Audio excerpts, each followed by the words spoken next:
What's going on, guys? Alex here. We got a One Piece chapter today, so we're gonna double upload. I'm gonna do my review on the One Piece chapter. So let's hop right into it. The cover page for this chapter opens up with Kuma and Chopper eating honey with alongside other bears like Komashi from Thriller Bark. That's Perona's bear, I think. It was cute. But I think it's funny how Kuma was on the cover page for this chapter, and we talked a lot about Vegapunk in the chapter. He was noted a lot in the chapter.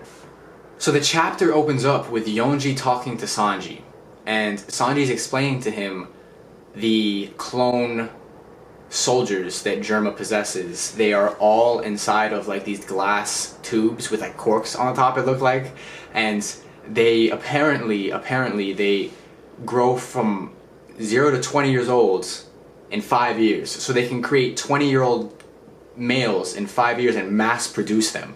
So because of this, like, all these other nations are like intimidated by the German 6-6, and they're also kind of like envious that they have this army at their whim, at their disposal, because these soldiers aren't just like normal soldiers, you know, they're like under a genjutsu kind of, because like they think that they have all these past experiences, but they're just, you know, clone males that kind of all look the same. The official name for the soldiers are like clone pawns. That's what Yonji said.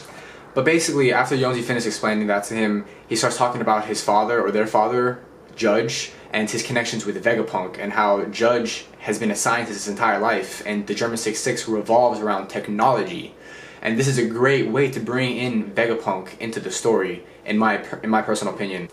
Vegapunk is going to play such a huge role in the overall story because we know that Vegapunk knows about devil fruits. You know, he knows the secret to devil fruits, and once Vegapunk, as Oda stated, once Vegapunk is introduced into the story, we're going to learn a lot more about devil fruits, and that's exciting. It's been what, like 15, 16, 17 years now? Like, we really don't know that much about devil fruits. But back to Judge. Judge has been working in like science his entire life. He's a scientist. He worked alongside Vegapunk in like genetically modifying like stuff, but when shit went sideways with the whole like scientist stuff, like the world government was not happy with like what they were doing. They were dealing with like some stuff that didn't need to be like messed with, like some god level stuff. Like they were working in like genetic splicing, mutation, you know, like they basically wanted to create life. So basically their science division dispersed and Judge got away. I think Vegapunk got actually captured by the world government. That's why he's working for them now. I think that could be like a speculative. But Judge basically ran away and he finished his shit on his own. You know, he's been doing research under the radar in like this basement, wherever he is, and he's found the blueprints to life itself. Like, that is crazy. He can just create life.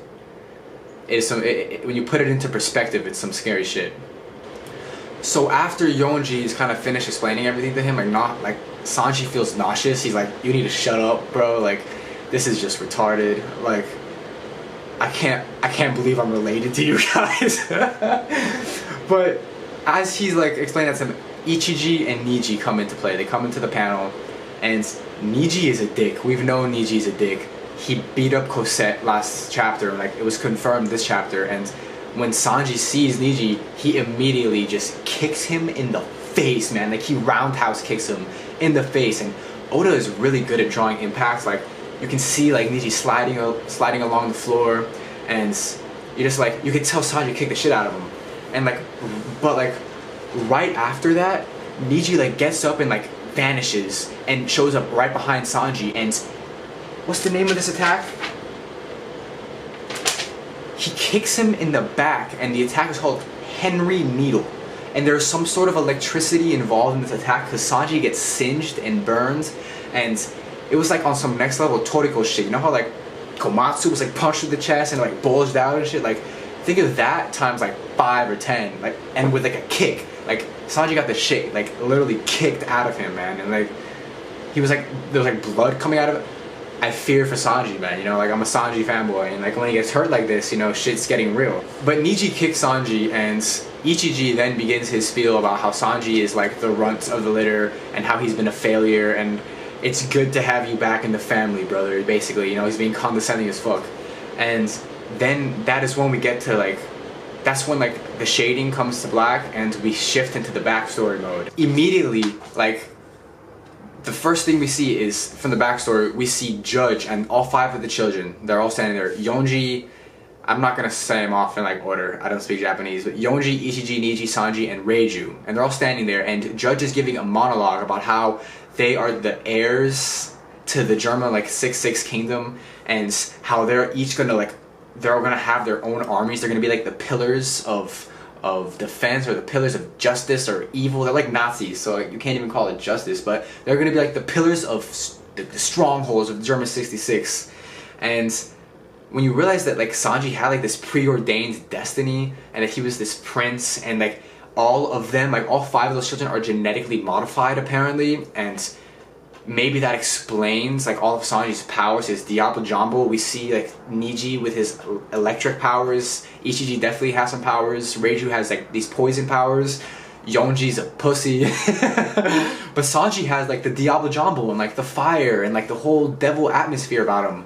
And I think this could lead to some sound explanation about how he acquired these powers. Maybe. But we find out that Judge tells them that they need to train, that is their only duty, so they get to training. And it is obvious that Sanji's siblings are more adept than he is when it comes to like physical abilities, you know? Like his siblings' physical talent is ridiculous at such a young age, you know, they're far exceeding their expectations of children. As Sanji is, he's like the Naruto of the group when he was little, you know. He was like falling behind and everything. He couldn't go through any of the obstacle courses. He was always the last one to finish. He almost drowned at one point during like one of the swimming exercises. Like Ichiji and Niji just beat the shit out of him all the time. Like it was either Ichiji or Niji was like beating him with one of the wooden like bamboo swords, and Yonji, someone like threw his turtle that he was like feeding, or like beat it, like, and Sanji had to try to retaliate and got his ass kicked, you know, which just goes to show that he couldn't lay a finger to these people at such a young age. He was helpless. So we then find out that Judge has like this monitor who is monitoring the children, and he's keeping track of like their strength, you know, like their updates, you know, like they're leveling up, you know.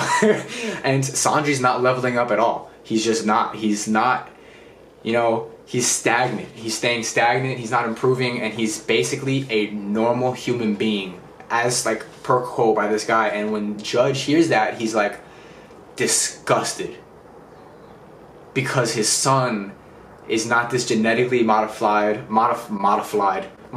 freak. And like, it just goes to show that he's looking down on humans, and he's probably just insecure with himself. You know, he couldn't take being weak, and he's relying on this artificial power. I'm just saying.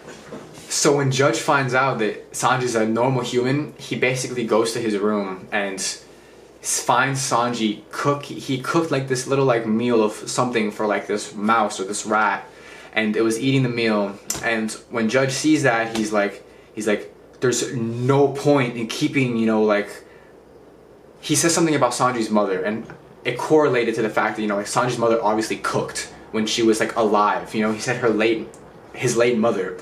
So Sanji's mother cooked and was probably compassionate. That probably explains where Sanji finds his compassion and where he finds his love of cooking.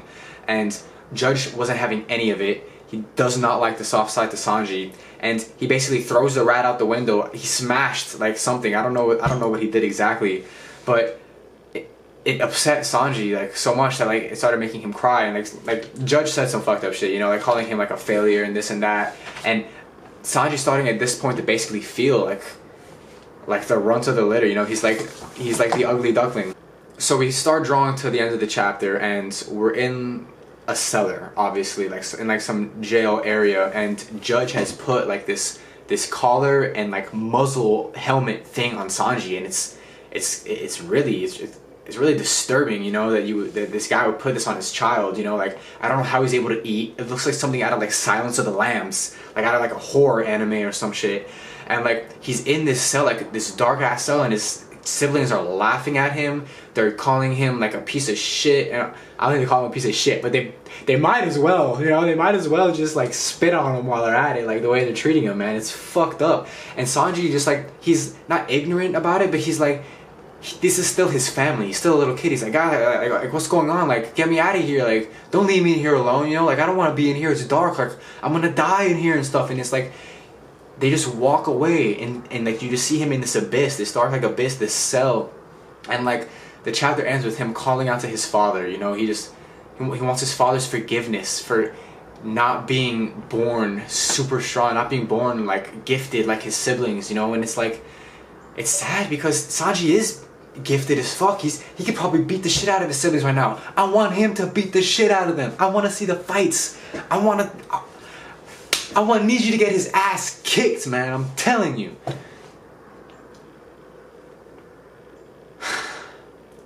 This chapter was a lot, man, but it ended right there, and God. So we got Vegapunk. We got Vegapunk mentioned for the first time in a minute. Besides, like when Smoker, I think like Smoker's going to see Vegapunk, so that's the last time that like we heard of him, I think. But the fact that Judge worked with Vegapunk and has connections with Vegapunk, it's just slowly bringing Vegapunk into the picture, man. He's gonna be a huge part of this story, and I cannot wait for him to be introduced. And I love how this arc is playing out so far. This arc has been entertaining as fuck, to say the least. And every single week it's like we don't know what to expect, you know? It's like, what is Oda gonna throw at us next? What's gonna happen next, you know? Like, is someone like, because like Doflamingo said in his monologue, you know, like, who's gonna betray who, you know? We don't know what's gonna happen, you know? We can speculate all we want. We can look at all these fake leaks and like, we can say anything we want, but we don't know. And I think Oda has some crazy shit planned, I'm telling you. This arc has not played out like any other so far, and I'm really looking forward to seeing how it plays out. But let me know what you guys think. Drop a comment in the section below, leave a like, subscribe, and I'll see you guys next time. Be good, guys.